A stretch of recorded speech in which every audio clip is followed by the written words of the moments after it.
What's up, everybody? Welcome to the video. My name is Yvonne. I'm a doctor in New York City, and I take my experiences in life and in the hospital, and I try to extrapolate the deeper things, right? The things that you need to know about, and things that I need to know about as well to make our life better. Today's video is about being the best at your craft. How do you get good at what you're doing? So there's many different factors that we're gonna go over today, and I'm gonna try to lay them out one by one. Okay. The first and most important thing about being good at your craft is passion. Oh my gosh, you guys. So being good at your craft takes years, right? You can't rush this thing. It takes years. And you're like, man, who wants to wait 10 years to be good at being a musician or being a good artist?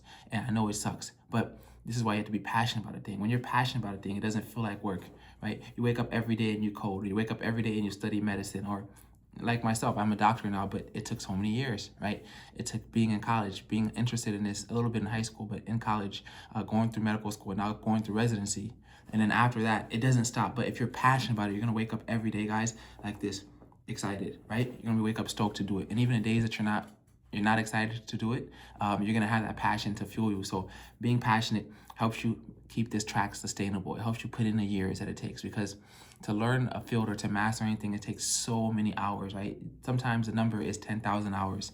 But I think that like 10,000 focus hours. You can't just play guitar for 10,000 hours and think you're gonna be good at it. You have to play guitar in a concentrated way, play guitar working on specific weaknesses, working on specific strengths, doing active practice is what I think takes you to the next level. So first thing is passion, because it's going to take a long time, longer than you expect. So if you think it's going to take 5 years, double that and add 2 more years.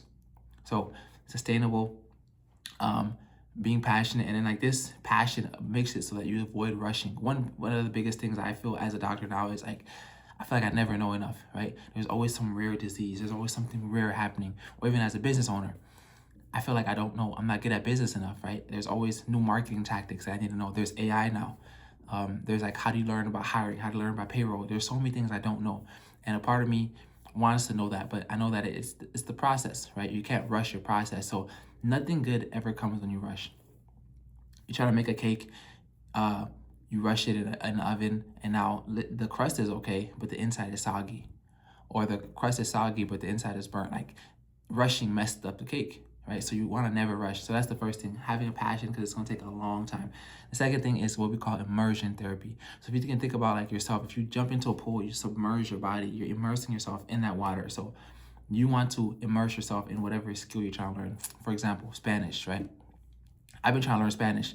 So one thing I could do is I could wake up every day and for 30 minutes I do Spanish, or I could try to immerse myself in Spanish, right? I could listen to Spanish music.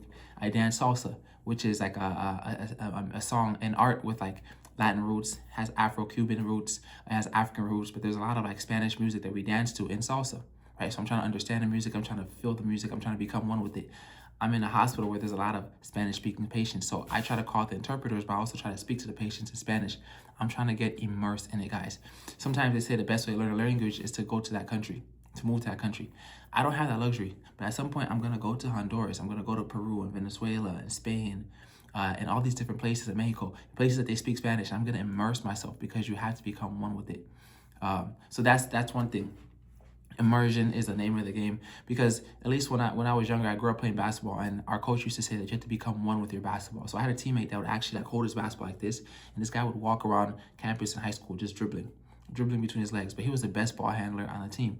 He would fall asleep with his basketball. It was like his girlfriend. You have to make that skill your wife. It has to be your life. You have to immerse yourself, and this is why that passion piece is so important, because you have to love it. Once you love it, once you decide to immerse yourself, how do you get good at something every day? And that's by focusing on the 1%. Things happen exponentially in terms of improvement, right? So what you learned yesterday is added onto what you learned today, and over time, you increase exponentially instead of linearly. It's just like this. So you have to worry about getting 1% better. That's the only way you can sustain it. Think about one little task that you can do today that'll help you push forward. And then like, we're not looking at being the best tomorrow. We're looking at it at least in a year or 2 years or 3 years. So if you just do 1% every day, at the end of the year, that's 365%. And sometimes we feel like, and I fall victim to this too, guys. I'm like, man, I don't have 20 minutes to actually learn this thing or study this thing. So I'm just not gonna do it today. And then instead of at least studying something for 5 minutes and at least having done it that day, you don't do it, and then you miss this day, and that accumulates and that compounds. So start doing it, right? Try to get 1% every day at least. The next thing is when you are learning this skill, whether it be singing, dancing, writing, music, medicine, learn to observe, right? And I always use this example of kids, but kids are like born into this world and immediately their eyes open and they're like this. They're looking at everything, right? A lot of adults don't even look at you. Adults are kind of like stuck in their own mind because they've lost their faculty of observation. And when you can observe things without judging it, you learn everything. So if I want to be a good artist, like when I go to a concert, I'm observing everything. I'm observing how the music is in symphony. I'm observing how the artists are moving their bodies and how they're expressing and how things are starting, how things are ending, how the screen is set up. I'm observing everything and I'm downloading that, right? It's non-judgmental observation. So you have to observe. And observation, guys, is actually one of the most important things because it trains your intuition. And now how does it do that? When you observe, you get a lot of patterns, right? You create this pattern recognition. And then with that pattern recognition, you can kind of get an intuitive feeling of like what's supposed to happen or what's not normal. So for example, in medicine, we go through this thing called residency, right? When you finish medical school, you understand the pathology, you understand technically all the medicine, but you have to understand how to practice that. And everyone presents differently in the hospital, right? Someone may have a heart attack, but they may come with stomach pain, or they may have just shoulder pain, or they may just feel like their hands are numb. So these are all different presentations of someone having a heart attack.